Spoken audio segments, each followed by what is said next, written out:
Investasi itu soal keberanian kita untuk menunda kenikmatan saat ini dan mengalokasikannya untuk sesuatu yang bernilai agar kita bisa kelak menikmatinya di kemudian hari.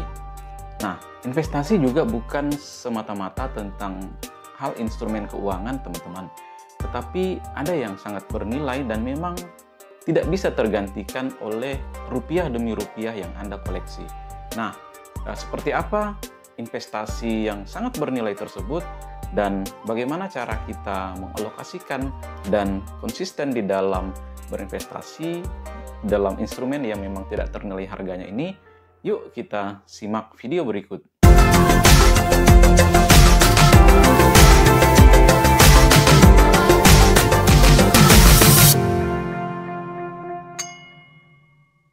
Secara umum, investasi yang paling bernilai itu adalah investasi leher ke atas. Nah, ini merupakan investasi yang memang tidak ternilai harganya. Terus, maksudnya gimana nih, teman-teman? Nah, jadi investasi leher ke atas itu adalah investasi otak. Nah, banyak hal yang bisa kita lakukan dengan investasi otak. Nah, investasi otak ini nih batasnya leher ke atas, teman-teman, ini sampai ke sini. Nah, jadi investasinya itu investasi dalam hal otak, teman-teman. Nah, artinya itu di dalam diri kita. Jadi di sini bukan tentang finansial atau instrumen keuangan seperti yang sering kita dengar atau kita bicarakan. Terus apa saja sih, teman-teman, yang sebenarnya tergolong dalam investasi otak? Oke, yang pertama itu adalah di dalam kita mengikuti pendidikan. Nah, pendidikan itu, teman-teman, kita lalui sejak SD, kemudian bahkan sekarang sejak TK, SD, sekolah 9 tahun sampai tingkat SMP, kemudian ada SMA, jenjang SMA, hingga kuliah. Nah, tetapi tidak berhenti sampai di situ, teman-teman. Kita juga masih perlu yang namanya mengikuti pelatihan, seminar, kursus, baik itu kursus secara offline atau online. Nah, itu merupakan investasi leher ke atas yang boleh dibilang ini yang utama, teman-teman.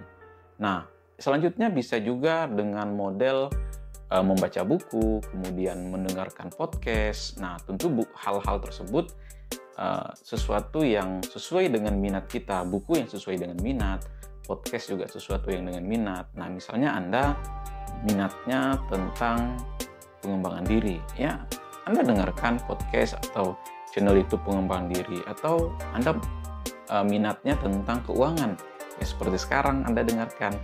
Anda mendengarkan atau menyimak video dari saya, yaitu tentang investasi, keuangan, maupun pengembangan diri. Nah, hal lain, teman-teman, yaitu investasi leher ke atas ini adalah bertemu dengan orang-orang yang boleh dibilang memiliki kepakaran di dalam bidangnya. Nah, misalnya kita bertemu atau membangun jejaring dalam sebuah bisnis, dalam komunitas, dalam hal apapun yang kita minati. Jadi investasi leher ke atas ini sebenarnya tuh nggak ada batasan. Kapanpun kita bisa lakukan, dimanapun kita bisa lakukan, dan kepada siapapun kita bisa belajar. Apa sih kiat-kiatnya supaya kita bisa konsisten dalam investasi otak? Oke, yang pertama, kita mesti tentukan dulu nih, teman-teman, kita minatnya di bidang apa, supaya nanti kita nggak kecampur-campur nih. Jadi kita berminat dan kita minatnya di bidang apa. Misalnya Anda minat dalam hal keuangan, nah jadi Anda fokus dulu ke situ. Nah, minat Anda ini Anda asah betul-betul, Anda spesifikasikan betul-betul, kemudian Anda cari tahu sedetail mungkin tentang keuangan ini. Nah, setelah ketemu, barulah yang kita lanjutkan pada tahap yang kedua, yaitu fokus. Nah, fokus kita belajar tentang minat kita tadi. Nah, kita udah ketemu tentang keuangan, misalnya secara spesifik tentang investasi. Nah, investasi dalam hal keuangan ini misalnya tentang saham. Nah, kita fokuslah belajar mengulik sesuatu tentang saham ini. Nah, kemudian langkah yang ketiga, ya kita atur waktunya. Berapa lama kita akan mempelajari hal itu? Nah, secara umum kita ketahui bahwa seseorang bisa sangat memahami hal ini adalah 6 bulan. Nah, tetapi untuk membiasakan diri biasanya diperlukan waktu hingga 3 bulan.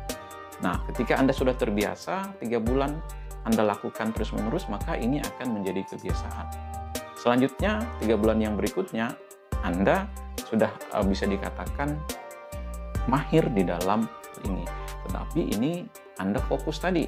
Kalau Anda bercabang-cabang pikirannya, maka Anda akan kebingungan sendiri dalam hal pengembangan diri tadi. Kita tentukan dan kita evaluasi hasilnya. Jadi kita perlu juga yang namanya monitoring dan evaluasi progres kita sudah sejauh mana. Tentu itu penting bagi kita untuk mengetahui sejauh mana progresnya.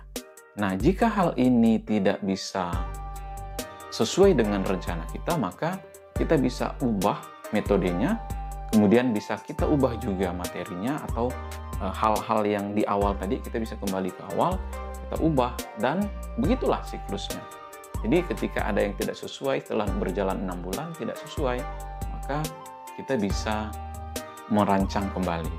Nah, tetapi pada umumnya ketika kita menentukan ini dengan cermat, maka setelah 6 bulan kita bisa mengetahui dan memantau progresnya dengan baik. Sesungguhnya investasi yang paling bernilai itu adalah investasi leher ke atas, bukan semata-mata investasi dalam instrumen keuangan.